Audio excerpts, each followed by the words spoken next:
to come out. Hold on a second. No, hold on. Everybody, no, hold on. No, just give me 1 second. No, my brother. Give me 1 second, all right? Okay.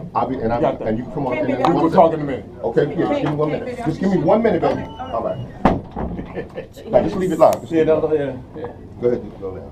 So, your legacy, 30 years later, you know, saying you're still here, relevant, how does it feel?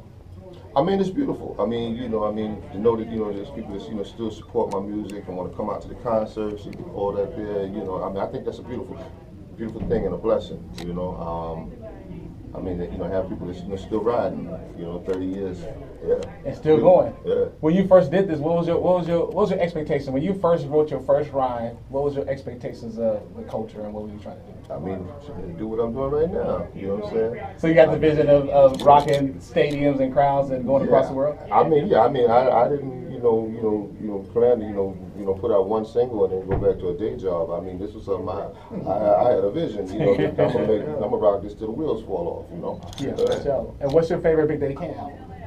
My favorite Big Daddy Kane album would be my second album. It's a Big Daddy thing. Why?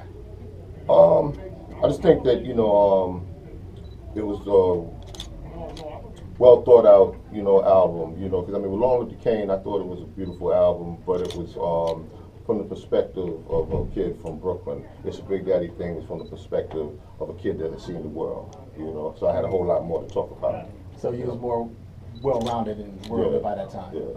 That's dope. That's dope. And you wore all the jewelry, and it was called truck jewelry. Why was it called truck jewelry? I don't know. I just tried to make it look good. I've been trying to get the answer to that question for 30 years, man. Because I'm a West Coast dude, so we didn't call it that. Oh, then what y'all call it? Big gold ropes, fat gold ropes. I don't think rope chains. It was never so. Dookie chains. Exactly, right. And then lastly, you see Dapper Dan is back in the mix, and everybody rocking Dapper Dan. But you guys were kind of the originators of that Dapper Dan. How does it feel to see Dapper Dan still do his thing, and what did it mean back? I'm proud of Dap. He to